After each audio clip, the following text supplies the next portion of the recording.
तो गाइस, काफ़ी टाइम बाद आ रहा हूँ वीडियो बनाने। लेकिन आज जिस मुद्दे के बारे में बात करूँगा वो मुद्दा बड़ा ही बेकार किस्म का लेकिन बहुत ही ज़रूरी है। महाराष्ट्र, बंगाल, तमिल साइड, इधर साइड के लोग जो हिंदी के विरोध में आ रहे हैं वो अपने आप को अनसेफ महसूस कर रहे हैं एक तरीके से। अपनी जो स्थानीय भाषा है वो तो ज़रूरी है ही, लेकिन हिंदी राजभाषा है, ठीक है।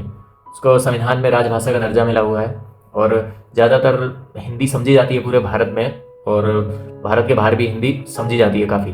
अगर तुम महाराष्ट्र से, ऐसा तो है नहीं ज़िंदगी भर महाराष्ट्र में रहना है, या मोस्ट ऑफ द पीपल वहाँ के रह रहे हैं वहीं पे, वो तो ठीक है। लेकिन जो कम्युनिकेशन वाली जो लैंग्वेज है वो मेन है हिंदी, ठीक है। और अपनी लैंग्वेज को हमेशा आगे रखो, ये कोई बुरी बात नहीं है। अपनी लैंग्वेज को, मदर टंग को हमेशा रखो। लेकिन अगर कोई बाहरी आ रहा है तुम्हारे उधर, वो इतनी जल्दी कैसे हिंदी बोले, हिंदी से मतलब मराठी बोलेगा।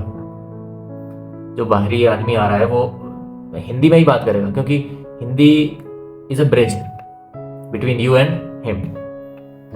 तमिल के लोग इंग्लिश फटाफट बोल रहे हैं, जो कि बाहरी लैंग्वेज है, अपने देश की लैंग्वेज भी नहीं है वो, लेकिन उसको वो बड़े आराम से बोल रहे हैं, उन्हें कोई दिक्कत नहीं। लेकिन हिंदी से ये कंपटीशन महसूस कर रहे हैं, और हिंदी से ना दिक्कत इस वजह से है क्योंकि कंपटीशन, जहाँ कंपटीशन आ जाता है वहाँ आती है जेलसी, ठीक है। और जेलसी आ गई तो विरोध जायज है होना। दिल्ली में most of the population Hindi भाषी है, लेकिन वहाँ पे क्या कर्नाटक वाले नहीं है, वहाँ पे बंगाल वाले नहीं है, वहाँ पे तमिल वाले नहीं है।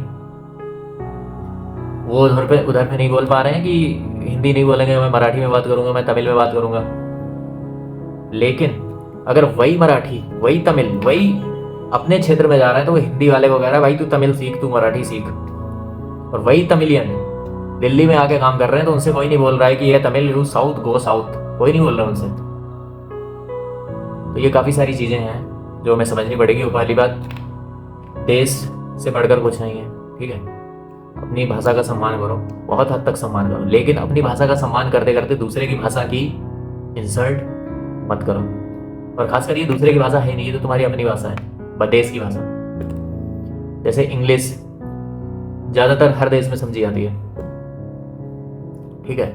इस तरीके हिंदी पूरे भारत में समझी जाती है, भारत को छोड़ के आसपास के देशों में भी समझी जाती है।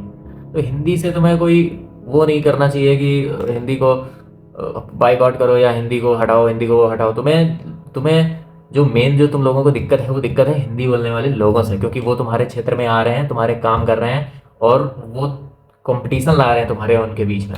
तुम्हें उनसे दिक्कत है, तुम्हें कंपटीशन से दिक्कत है। तुम्हें ये लग रहा है कि मेरा क्षेत्र, मेरा प्रदेश है तो मैं ही यहाँ काम करूंगा, दूसरा बाहरी काम नहीं करेगा आगे। अब तुम दूसरे के प्रदेश में जाके काम कर रहे हो, गांड मरवा रहे हो, तब तो कोई दिक्कत नहीं है। लेकिन वही अगर तुम्हारे प्रदेश में आ रहा है, तमिल में आ रहा है, महाराष्ट्र में आ रहा है, तो तुम्हारी गांड में खुजली हो जाती है कि क्यों। महाराष्ट्र वाला जा रहा है दिल्ली, दो महाराष्ट्रियन दिल्ली में अगर महाराष्ट्रियन में बात करेंगे तो कोई दिल्ली वाला नहीं बोलेगा कि भाई तुम हिंदी में बात करो, तुम आपस में महाराष्ट्रियन में बात क्यों कर रहे हो, कोई ये नहीं बोलेगा। लेकिन वही अगर हिंदी वाले चले जा रहे हैं महाराष्ट्र में तो वो बोल रहे हैं ओ महाराष्ट्री आनी पड़ेगी, मराठी आनी पड़ेगी। Why this is happening. आपस में एक दूसरे को बांट रहे हैं, यही लड़ लड़ के मर रहे हैं। बाद में ये सवाल पूछ रहे हैं वही लोग कि देश आगे क्यों नहीं बढ़ रहा है, अमेरिका जैसा क्यों नहीं बन रहा है देश। वही लोग जो आज ये हिंदी बनाम मराठी बनाम तमिल बनाम बंगाली ये सब कर रहे हैं। पता नहीं कौन सी बहन जो चरस का गांजा फूक के बैठे हैं ये सब के सब।